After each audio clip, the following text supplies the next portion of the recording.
Hello viewers, આપ સૌને મારા જય શ્રી કૃષ્ણ. અધિક માસની કથાની સત્સંગ યાત્રાનો આજે 15મો દિવસ. આજે આપણે 15મો અધ્યાય લઈશું અને 15મા અધ્યાયનું નામ છે સુદેવને વર પ્રદાન.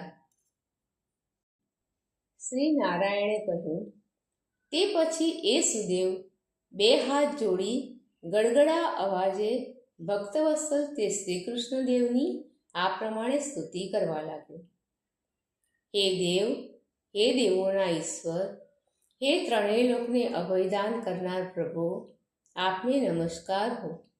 હે દેવેશ્વર, આપને નમસ્કાર હો. હે પરમેશ્વર, હું આપને શરણે આવ્યો છું.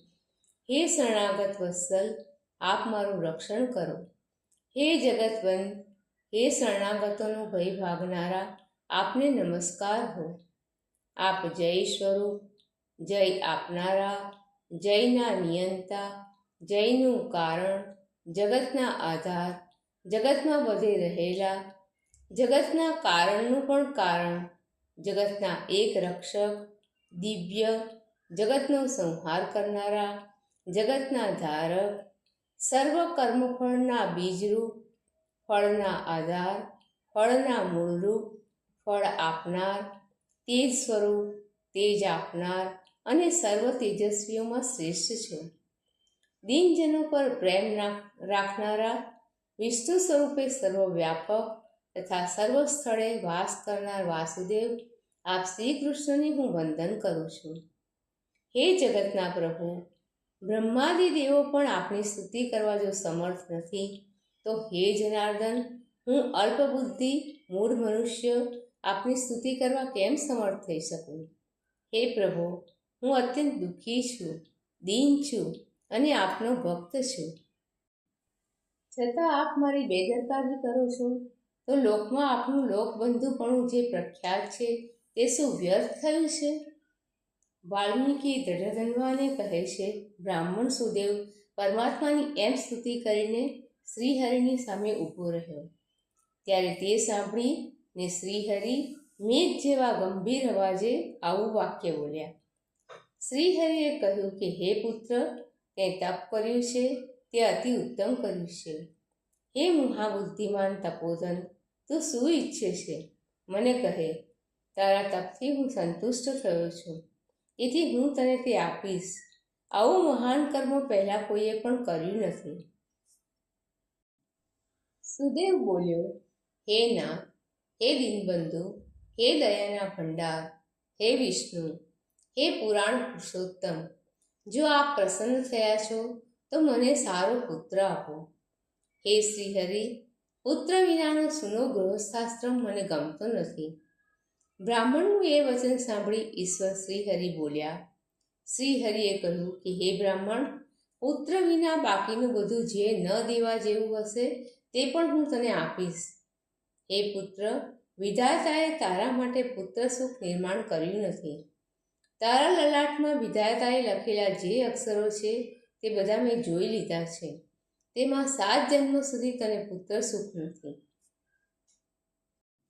શ્રીહરિનું વજ્રના કડાકા જેવું કઠોર એ વાક્ય સાંભળી બ્રાહ્મણ સુદેવ કપાયેલા મૂળવાળા વૃક્ષની પેટે પૃથ્વી પર પછડાઈ પડ્યો. તે વખતે પતિને એમ પડી ગયેલો જોઈ તેની સ્ત્રી અતિશય દુઃખ પામી. પોતાના સ્વામીને પુત્રની ઈચ્છાથી બેભાન પડેલો જોઈ એ રડવા લાગી અને પછી ધૈર્ય ધરી તે સ્ત્રી પોતાના પતિને કહેવા લાગી. ગૌતમી બોલી, હે નાથ, ઉઠો ઉઠો, મારું વચન તમે કેમ યાદ કરતા નથી? વિધાતાએ લલાટમાં જે સુખ દુઃખ લખ્યું હોય છે તેને મનુષ્ય મેળવે જ છે, અથવા હર કોઈ મનુષ્ય પોતે કરેલા કર્મનું ફળ ભોગવે છે. તેમાં લક્ષ્મીપતિ ભગવાન શું કરે? જેમ મરણકાંઠે પહોંચેલા મનુષ્યને આપેલું ઔષધ વ્યર્થ જાય છે, તેમ ભાગ્યહીન મનુષ્ય કરેલો ઉદ્યમ વ્યર્થ જાય છે. જેને દૈવ અનુકૂળ હોતું નથી તેનું બધું એ વ્યર્થ જાય છે. યજ્ઞ, દાન, તપ, સત્ય તથા વ્રતો કરતાં પણ શ્રીહરિનું સેવન સર્વ વેદોમાં શ્રેષ્ઠ ગણાયું છે. છતાં તેના કરતાં પણ દેવનું બળ અતિ અધિક છે એ આજે સાબિત થઈ ગયું છે. તો હે બ્રાહ્મણ, બધા પર કેવળ વિશ્વાસ છોડી કેવળ દૈવને જ વળગી રહી જલ્દી ઊભા થઈ જાઓ. શ્રીહરિનું શું કામ છે? તીવ્ર શોકવાળા ગૌતમીના એ વચન સાંભળી ગરુડને ગભરાટ થયો. તે ધ્રુજવા લાગ્યો. તેણે શ્રી વિષ્ણુ ભગવાનને આ પ્રમાણે કહ્યું. ગરુડ બોલ્યો, હે શ્રીહરિ, આ બ્રાહ્મણી શોક સાગરમાં ડૂબી રહી છે અને આ બ્રાહ્મણ પણ આંખમાંથી ચોધાર આંસુ સાળતો બેભાન થઈ પડ્યો છે. તેને આપ જુઓ છો, છતાં હે પ્રભુ, આપની દયા આજે ક્યાં ગઈ છે? હે દીનબંધુ, હે દયા સિંધુ, હે ભક્તોને અભય કરનારા, ભક્તોના દુઃખો આપ સહન કરી શકતા નથી, છતાં આ શું? અહો, આશ્ચર્ય છે કે આપ તો બ્રહ્મનિષ્ઠ ભક્તોના દેવ ગણાવ છો, છતાં આપનો ધર્મ હમણાં ક્યાં જતો રહ્યો છે?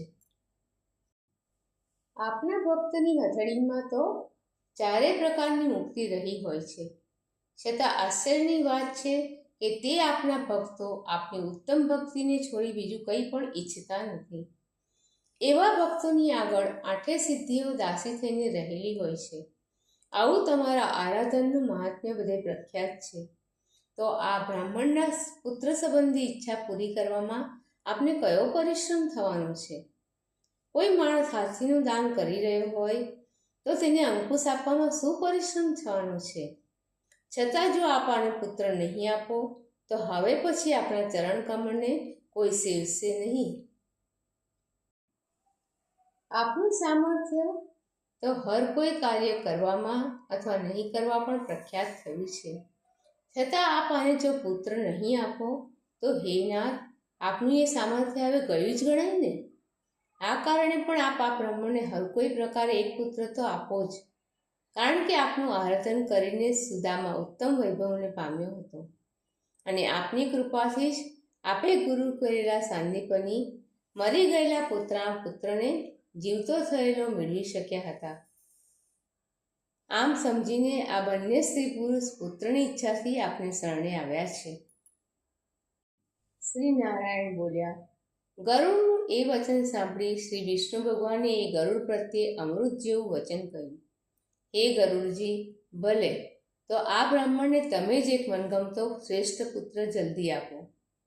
શ્રીહરિનું પોતાને અનુકૂળ એ વચન સાંભળી ગરુડજી મનમાં અત્યંત હર્ષ પામ્યા. તેમણે મનમાં અતિશય ખેદ પામેલા બ્રાહ્મણ સુદેવને તરત જ એક સુંદર સુયોગ્ય પુત્ર આપ્યો. ઇતિ શ્રી બૃહન્નારદીય પુરાણ વિષયના પુરુષોત્તમ મહાત્મ્યમાં સુદેવને વરપ્રદાન નામનો 15મો અધ્યાય સમાપ્ત. દર્શક મિત્રો, આપ સૌને મારા જય શ્રી કૃષ્ણ. કાલે ફરીથી મળીએ અધિક માસની કથાની સત્સંગ યાત્રામાં એક નવા અધ્યાય સાથે.